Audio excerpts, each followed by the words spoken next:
Juan capítulo 20, del 3 al 9, vamos a leer ya este pasaje donde nos habla del relato. Juan es el que tiene el relato más conciso y más elaborado de la resurrección. Ya los tres sinópticos, Mateo, Marcos y Lucas, tienen también sus relatos. Ya algunos tienen algunas diferencias unos con otros, pero el que lo elabora de manera magistral es el Evangelio de Juan, y por eso elegí este. Vamos a ver que Juan nos habla de tres personajes y de tres niveles de fe de cada uno de ellos. Ya en este capítulo 20. Es precioso como lo expresa Juan. Juan 20 del 3 al 9. Todos juntos, 1, 2 y 3. Y salieron Pedro y el otro discípulo y fueron al sepulcro. Corrían los dos juntos, pero el otro discípulo corrió más aprisa que Pedro y llegó primero al sepulcro. Y bajándose a mirar, vio los lienzos puestos allí, pero no entró. Luego llegó Simón Pedro tras él y entró en el sepulcro y vio los lienzos puestos allí y el sudario que había estado sobre la cabeza de Jesús, no puesto con los lienzos, sino enrollado en un lugar aparte. Entonces entró también el otro discípulo que había venido primero al sepulcro y vio y creyó, porque aún no habían entendido la Escritura, que era necesario que él resucitase de los muertos. La resurrección era una profecía. Estaba anunciado que él se había de levantar de los muertos. Jesús les dijo a sus discípulos: al tercer día resucitaré. Ni siquiera se los dijo con parábolas, ¿verdad? Ni con figuras. Se los dijo literalmente: voy a ser entregado en manos de los pecadores y al tercer día voy a resucitar. Y aún así no entendían. Entonces, a veces nos pasa a nosotros, ¿verdad? Como que, ¿con qué palabras quieren que te diga? El Señor nos amó, se entregó en la cruz y nosotros aún no nos sentimos amados. Nosotros aún luchamos por recibir el amor de Dios cuando Él es tan claro, nos dice: te amo, juro. Ayer conversamos, Dios juró por sí mismo, ¿verdad? Para que le creyéramos que de verdad nos ama y de verdad no nos va a dejar ni nos va a desamparar. Pero nosotros en nuestra debilidad nos cuesta mucho creer, ¿verdad? Entonces, aunque los discípulos recibieron de Jesús directamente la enseñanza de que se iba a levantar, cuando se levantó no entendían. No sabían qué pasaba. Y vamos a ver que este relato, Juan 20, comienza no con estos dos discípulos. Fíjense que dice Simón Pedro y el otro discípulo a quien Jesús amaba. Ese otro discípulo es Juan escribiendo de sí mismo. Ya, Juan siempre escribe de sí mismo diciendo el discípulo a quien Jesús amaba. Juan se regocijaba del amor de Cristo por él. ¿Ya? Y eso es algo que yo les invito a imitar. ¿Ya? Ustedes también digan, ¿verdad? Estábamos ahí, estábamos el Jonathan, estábamos ahí con los chiquillos y estaba también ese discípulo a quien Jesús amaba. Yo. Juan se refería así de sí mismo. Juan no ponía su propia referencia, él decía el discípulo a quien Jesús amaba. Y Juan era mucho más joven que Pedro. Pedro era el discípulo de mayor edad entre los discípulos de Jesús. Prácticamente es el único que estaba casado. ¿Ya? Juan era uno de los más jóvenes. Y por eso cuando corren al sepulcro, Pedro salió primero, más decidido. Juan le sigue, pero Juan le gana la carrera. Y Juan llega primero. Pero Juan llega primero y no se atreve a entrar. ¿Ya? No se atreve, queda ahí y no se atreve. Y Pedro llega detrás de Juan, me imagino cómo llega. Y él entra. Y se atreve a entrar. Y en los dos se dice que vieron. Pero es esto lamentablemente no se ve en el español. Juan ocupa tres verbos distintos para hablar de lo que vio María Magdalena, de lo que vio Pedro y de lo que vio Juan. Ese vio se traduce al español igual porque no tenemos más palabras. El español comparado con el griego tiene muy pocas palabras. El griego es muy rico en muchas palabras y en intensidades de palabras. Entonces Juan utiliza tres verbos griegos para hablar de vio. Y son tres niveles de fe. Y por eso le digo, Juan elabora el relato de la resurrección de una manera maravillosa. Vamos a ver el primero. El primer vio, el de María Magdalena. Juan capítulo 20, el verso 1. Fíjense lo que dice. El primer día de la semana. ¿Cuál es el primer día de la semana? El domingo. Por eso nosotros nos reunimos el día domingo y por eso por la tradición cristiana siempre ha deseado, no es que sea regla, ya no es que son pecadores los que se juntan el sábado, no tiene que ver con eso, ¿verdad? Pero la tradición cristiana siempre ha deseado reunirse el domingo, el día de la resurrección de Cristo, el día de la vida de Cristo. Dice, el primer día de la semana María Magdalena fue de mañana, siendo aún oscuro el sepulcro, y vio quitada la piedra del sepulcro. Ahí Juan usa un verbo, que es el verbo blepo, que significa ver. Nosotros lo traducimos como ver, pero es una mirada superficial. Es como cuando ustedes echan un ojo nomás, ¿verdad? Vio la piedra quitada, inmediatamente pensó que sabían, inmediatamente llegó a una conclusión, no pensó sobre lo que veía. Es como cuando ustedes ven sin reflexionar, ¿ya? Y algunos lamentablemente todavía ven así la resurrección, no reflexionan en ella. Se les dice, ¿sabes que Jesús resucitó? Y ellos dicen, sí, sí sé, pero no les pasa nada. O sea, no sé si ustedes han visto, la mayoría de la gente sabe de la resurrección. Les pregunta, ¿tú sabes que Jesús resucitó? Y ellos dicen, sí, y siguen con su vida. Como es un veo, conozco, pero no reflexiono sobre eso, ¿verdad? Mi vida sigue igual, como que no me afectara que Jesús se haya levantado, como si diera lo mismo si Jesús se levantó de la muerte o no se levantó. Eso es blepo, es ver. Y María Magdalena vio que la piedra estaba quitada, inmediatamente no reflexiona, no piensa, sino que inmediatamente dice, se robaron el cuerpo del Señor. Y fue corriendo donde los discípulos y les dice, chiquillos, hay un problema. Acabo de ir y se robaron el cuerpo de Jesús. Está abierta la tumba. Y ahí es donde los otros dos salen corriendo, ¿verdad? María Magdalena se levantaba más temprano que los otros dos. Seguramente los sacó del sueño a Pedro y a Juan, ¿verdad? Y les dijo, y los otros salen corriendo. Pedro, cuando llega, dice Juan 26, luego llegó Simón Pedro tras él y entró al sepulcro y vio los lienzos puestos allí. Juan usa otro verbo para hablar del ver de Pedro.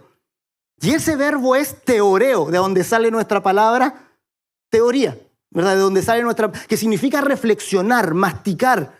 O sea, Pedro no solo vio y concluyó algo. Pedro entró, vio los lienzos y pensó. Y teorizó. O sea, dijo, aquí pasa algo. Y fíjense que los lienzos estaban ordenados. A mí me encanta que la Biblia muestre ese detalle. Los lienzos, Pedro vio, dijo, ¿qué esperan ustedes cuando uno, no sé si a alguien le han entrado a robar a la casa alguna vez? Pero los ladrones no dejan ordenadas las cosas, ¿verdad? Generalmente cuando uno entra y dice, entraron a robar, es porque está todo desparramado, todo revuelto. Los lienzos estaban ordenados. Los lienzos estaban doblados, puestos en un lugar, y el sudario, el que iba en la cabeza, estaba doblado en otro lugar aparte. Entonces Pedro dijo, esto no fue un robo. Los ladrones no dejan ordenado cuando se van. Y a mí me gusta mucho que Jesús se levanta de la muerte, nueva vida, y no deja los lienzos tirados. Y eso indica algo, nos muestra algo que es precioso. Jesús no está apurado. Jesús tiene tiempo de levantarse y de ordenar las ropas, lo que nos indica paz. ¿Qué sensación les da a ustedes cuando en la casa tienen todo ordenado? Ese extraño momento en casa cuando toda la ropa está doblada y en su lugar. Los que tenemos hijos no vivimos eso nunca. Yo anhelo que llegue ese día, Señor. Pero cuando ustedes en casa está todo en orden, cuando está todo en su lugar, toda la ropa doblada, ordenada, en los cajones, no hay nada, ¿qué sienten? Paz. Está controlado todo. Eso nos transmite Jesús desde el momento en que Él se levanta de la muerte. Él dice, todo está en paz. No hay apuro. Jesús no sale corriendo del sepulcro como si tuviera algo que hacer urgente. Todo está en paz. Y eso es lo que Pedro reflexiona y mira y dice, aquí pasa algo más grande. No es un robo del cuerpo. Y luego Juan entra después de Pedro y dice, entonces entró también el otro discípulo que había venido primero al sepulcro, y ahí hay otro verbo para ver, que es el verbo ido, que significa un ver con intención, un ver con comprensión. Este vio y entendió todo. Dice, y vio y creyó. Ese es el milagro. Cuando ustedes logran ver la resurrección y creer, se produce el milagro en sus almas. Entonces ustedes toman algo, ustedes reciben algo, y reciben algo que no es intangible, es algo que les sirve para toda la vida. Reciben vida en sus espíritus. Nosotros podemos estar en distintos niveles de fe. A lo mejor todavía venimos a la iglesia y todavía le echamos una mirada por encima a la resurrección. Todavía decimos, sí, Jesús resucitó, pero no saben qué significa eso.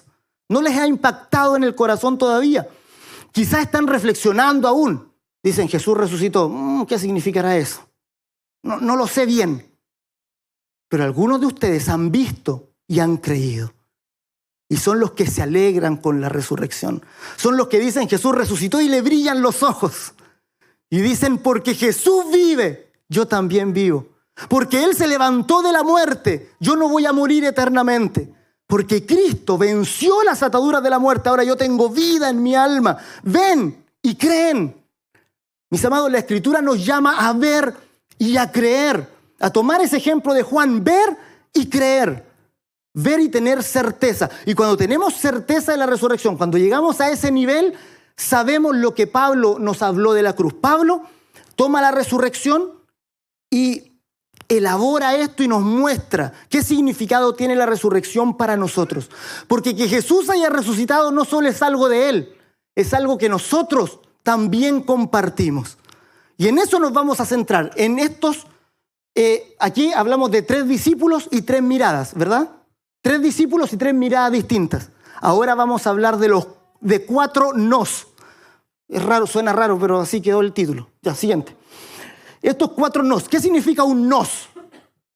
¿Verdad? Leamos el verso. El verso habla de la resurrección. Efesios 2, 4 al 7.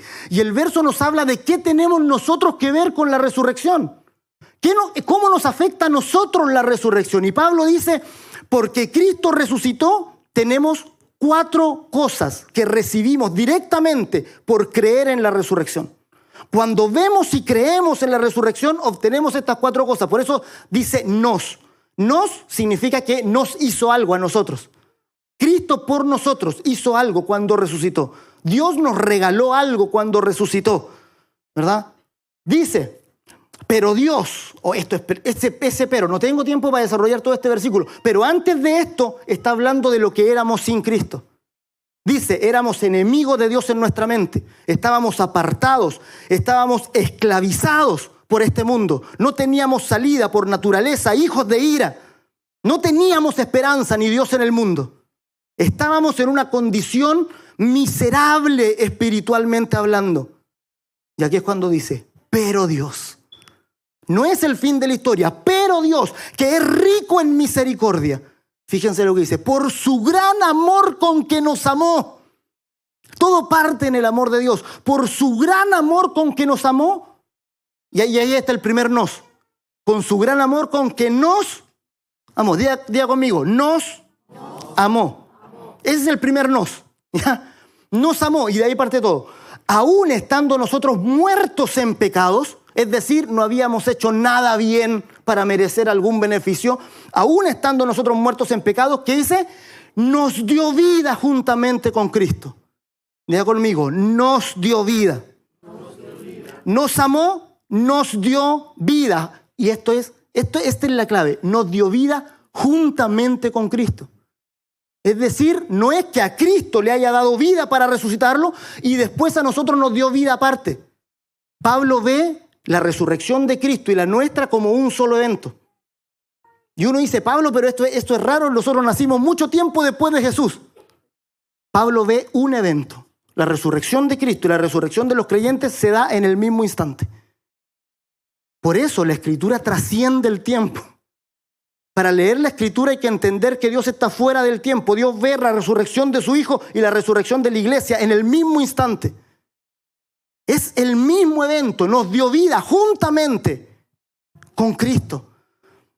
Y dice, por gracia sois salvos, nos recuerda, por gracia sois salvos. Y nuevamente, y juntamente con Él nos resucitó. Diga conmigo, nos resucitó, nos amó, nos dio vida, nos resucitó. Y asimismo, el último nos hizo sentar. Precioso. Nos hizo sentar en los lugares celestiales con Cristo Jesús. ¿Para qué? Para mostrar, fíjense, esto es precioso, para mostrar en los siglos venideros. ¿Ustedes saben que habían siglos venideros? siglos no significa como para nosotros 100 años. Ya de repente las traducciones son medias, no hay más, como les digo, el español no tiene más palabras. Pero la traducción de aión significa era. ¿Ya? Sería mejor traducido como las eras venideras. ¿Ya? Siglo también significa era, no significa un periodo de 100 años, significa una era. Cuando decimos por los siglos de los siglos, nos referimos por las eras, y los eones también se traduce como eón, como una extensión de tiempo muy grande. Y hay eras venideras, hay siglos venideros. ¿Ustedes piensan que se acaba todo en la tumba? Para nada, ahí empieza todo. Ahí empieza la verdadera vida, disfrutando en plenitud de la gloria del Padre, y después de ahí en adelante hay siglos venideros, hay cosas que vienen, hay cosas en las que tendremos que estar ocupados más adelante. Hay más trabajo después de la muerte. Pucha, qué mal. Hay gloria más adelante, ¿verdad? Y dice, para mostrar en los siglos venideros, ¿qué cosa? Las abundantes riquezas de su gracia en su bondad para con nosotros en Cristo Jesús. Eso es la iglesia. ¿Para qué está la iglesia? Para mostrar al mundo eso mismo. Para mostrar al mundo las riquezas de su gracia en su bondad para ustedes los que creen. La gente debe ver la iglesia y debe decir, ¡hoy qué bueno es Dios! ¿Verdad? ¡Qué magnífico es Dios con ellos! ¿Verdad? Nosotros estamos para mostrar la bondad, las riquezas de su gracia en su bondad para con nosotros en Cristo Jesús. ¿Ubican la imagen? ¿Alguno lo ubica o no? ¿Sí? El castillo de los 4 tronos de Cair Paravel. Cair Paravel, la capital de Narnia. Es de las crónicas de Narnia, de la película, sí, ¿verdad? Porque ustedes saben, C.S. Lewis hace toda una antología del Evangelio en la novela. ¿Ya? Y es una cosa tremenda. Incluso estos 4 hermanos representan 4 tipos de creyentes. ¿Ya? Y son niños normales, ¿verdad? Incluso son víctimas de la guerra. Arrancan por la guerra, huyen por la guerra y terminan sentados en 4 tronos como los reyes. Es lo que nos ocurre a nosotros. Espiritualmente no somos nadie, ¿verdad? No somos ni siquiera importantes para el mundo.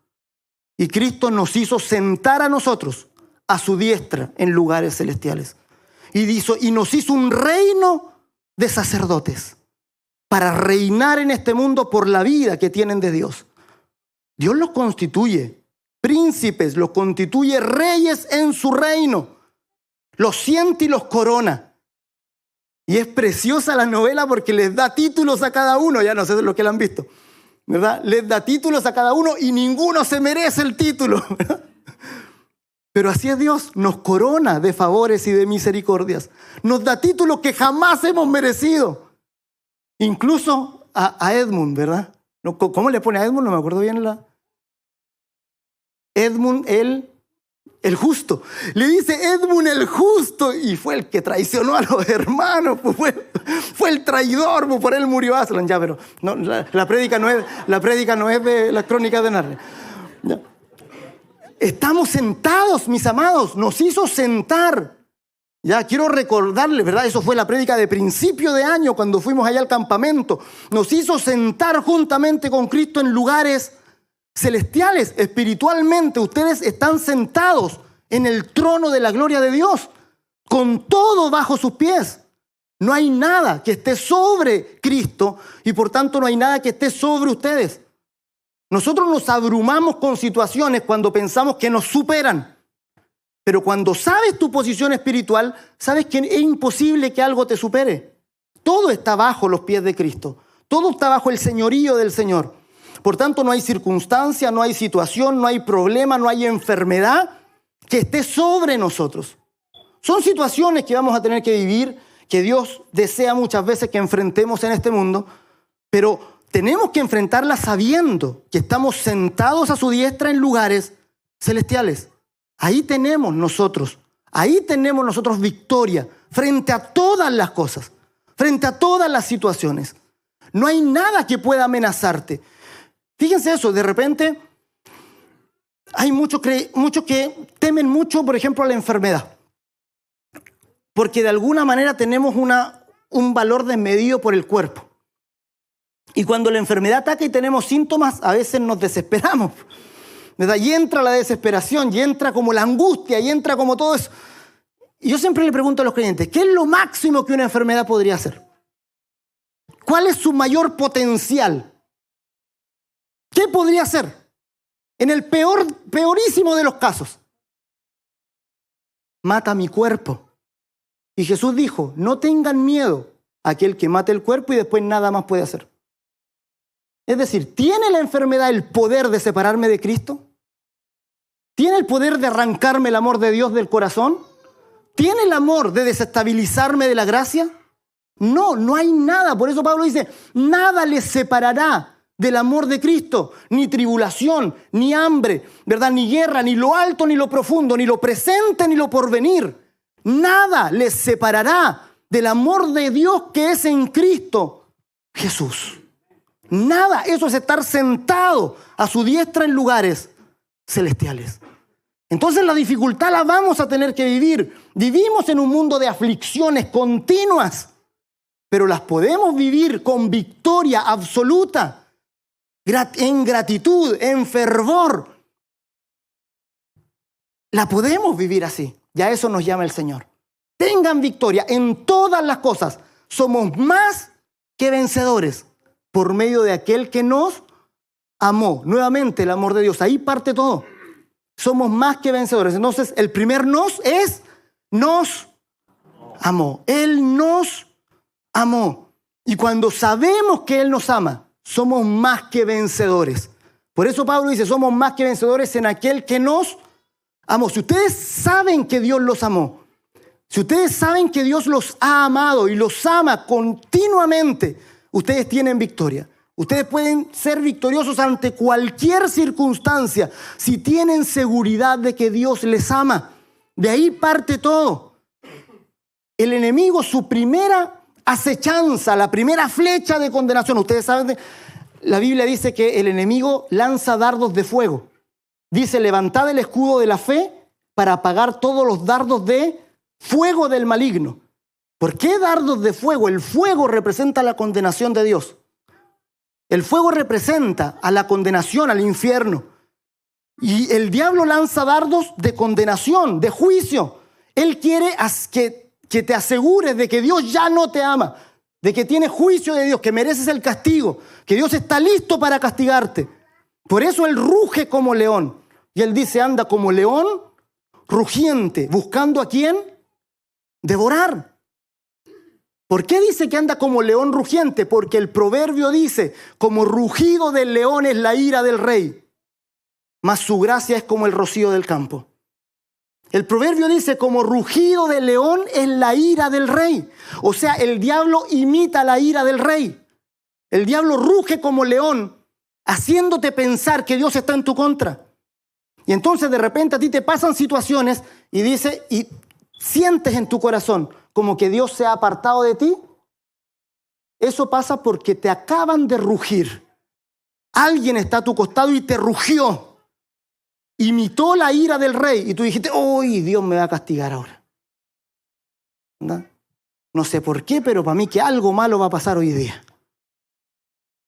No puede estar tan bien la cosa, ¿verdad? Y algunos como que se incomodan cuando todo va bien. Dicen, ¿cómo está? Bien, pero ya se me va a pasar. Como que tienen expectativa de juicio, expectativa de castigo. Algo malo va a pasar, ¿verdad? Porque Dios no puede estar tan contento conmigo, ¿verdad? Algo malo va a traer Dios sobre mi vida, seguramente. Me lo merezco.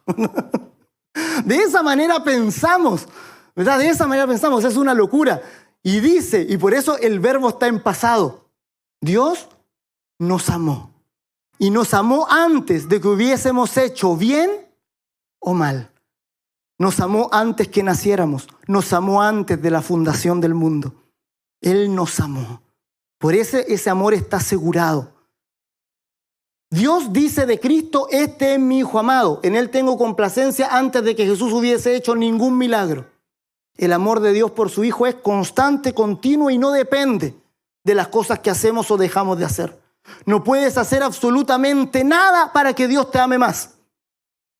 Y no puedes hacer absolutamente nada para que Él te ame menos. Él simplemente te ama. Y lo que te queda es recibirlo. Si lo recibes, has ganado el mundo. Si lo entiendes, has triunfado en esta vida. Si lo entiendes, tienes todas las riquezas del reino de Cristo a tu disposición. Solo si sabes que Él te ama. Y como Él te ama, también, como Él nos amó, también nos dio vida. Porque ese es el mayor valor para Dios. Dios tiene vida en sí mismo. Es el único que no necesita de nadie para existir.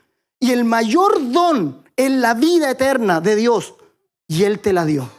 Nos dio vida. Y nos dio vida juntamente con Cristo. Así que cuando veamos la resurrección decimos, Señor, cuando Él estaba muerto, estaba en nuestra misma condición. Fíjense eso, nosotros estábamos muertos en delitos y pecados. La humanidad estaba muerta. Cristo viene y se pone en el mismo nivel que la humanidad. Muere en la tumba. Cuando Cristo está en la tumba, está en la misma condición que nosotros, muerto. Y cuando Dios le da vida a Cristo y lo levanta de la muerte, nos levantó también a nosotros de la muerte. Nosotros recibimos vida por la vida de Cristo. No es algo aparte, es el mismo evento. La vida de Cristo fue infundida en nosotros por la fe. Y eso significa el bautismo. Por eso Él nos da el bautismo como una ordenanza. ¿Ya? Si alguno de aquí no se ha bautizado, nos avisa, porque ya vienen los bautismos una vez que mejora el tiempo. ¿Ya? Así que nos avisa para que lo llame al agua al tiro. El bautismo significa eso, significa muerte. ¿Ya? Significa sumergirse en el agua, en un elemento que no es el nuestro, y eso es morir. Morimos, somos sepultados juntamente con Cristo. Y una vez que estamos abajo del agua, en muerte, somos nuevamente levantados, resucitados, levantados por el poder de otro, del que levantó a Cristo de entre los muertos. Cuando Cristo se levanta de los muertos, nosotros también. Eso es el bautismo. Experimentenlo. Si alguno no se ha bautizado para eso, digan, molesten, digan, ya, ¿cuándo vienen los bautismos? Quiero que lleguen los bautismos ahora, no esperemos hasta el verano. A mí me pasó en la iglesia, ¿verdad? Cuando entré justo en un invierno. ¿Y cuándo vienen los bautismos? ¿Y cuándo nos vamos? Y dicen, no, para del verano. ¿Y por qué tanto? Bautícenme ahora. Entonces ustedes también tienen que estar así. Molestando, ¿cuándo vienen los bautismos? ¿Cuándo vienen los bautismos? Nos dio vida y juntamente con Él nos resucitó. Juntamente con Él nos resucitó. Nos dio vida, nos resucitó. Es el mismo evento. Nosotros ya estamos resucitados. ¿Sabían eso? Digan conmigo, mi espíritu ha resucitado por Cristo. ¿Qué falta? Falta el cuerpo. Nosotros somos espíritus resucitados en cuerpos no resucitados. Y he ahí el conflicto. Por eso Jesús dijo, veíamos en la escuela Petra el jueves, el espíritu a la verdad está dispuesto, pero la carne es débil. Dios sabe que por nuestro espíritu nosotros haríamos maravillas para Dios, pero nuestra carne no nos acompaña en ese deseo, ¿verdad? Entonces Jesús lo sabe y lo conoce, pero esta carne va para morir. Esta carne se desgasta. Esta carne va cada día al polvo, para que llegue el momento en que tanto nuestro espíritu como nuestro cuerpo, ambos, estén resucitados y vivamos la plenitud de la gloria de Cristo.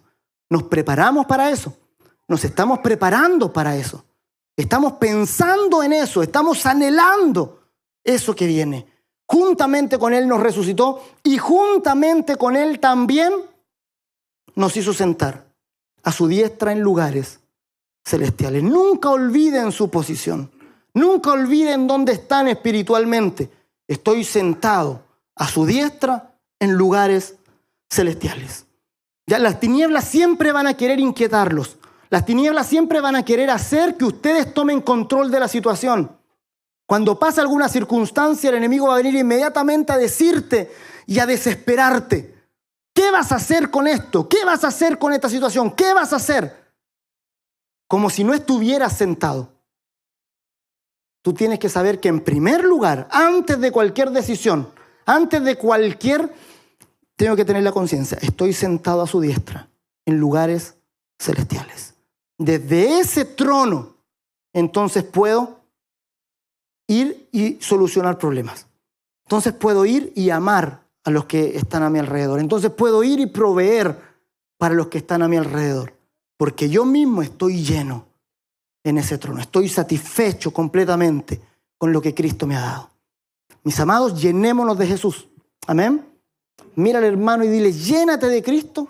Vamos a orar al Señor y vamos a pedir. Él nos amó, Él nos dio vida, Él nos resucitó y Él nos hizo sentar a su diestra en lugares celestiales. Es lo que hemos recibido de Dios y lo debemos conocer.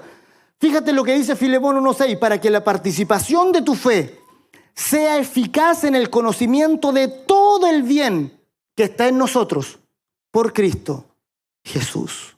Vamos a orar al Señor, ¿les parece? Y oremos dando gracias, pidiendo, Señor, que yo no tenga ese nivel de fe del que ve por encima. Que no tenga ese conocimiento solo de teorizar, sino de ver y creer. Que yo pueda ver y creer en ti. Que crea en la resurrección y que reciba esa vida que tú ofreciste ahí en la tumba. Vamos a ponernos en pie. Nuestros hermanos también se preparan para que tomemos la cena del Señor. Y vamos a dar gracias al Señor. Tengamos un momento de gratitud delante de Él, de dar gracias. Tengamos ese tiempo de fe, donde digamos, Señor, por la fe recibo esa vida. Por la fe entiendo que estoy sentado a tu diestra en lugares celestiales y que esa posición es mi herencia perpetua. Que nada ni nadie podrá separarme de ese amor glorioso que está en Cristo Jesús. Vamos a orar. Padre, en el nombre de Jesús, te bendecimos. Señor, te damos gracias porque sabemos que todo ha sido consumado. Que toda tu obra, Señor, está completa, acabada. Y que tú te has sentado en tu trono de gloria. Una vez y para siempre tomaste tu posición de gloria y nos hiciste a nosotros también sentar juntamente contigo en lugares celestiales. Señor, gracias. Gracias por bendecirnos. Gracias por darnos vida juntamente con Cristo. Gracias, Señor, por darnos vida cuando estábamos muertos en delitos y pecados. Cuando estábamos lejos de ti, apartados. Señor, gracias. Gracias porque no lo merecíamos.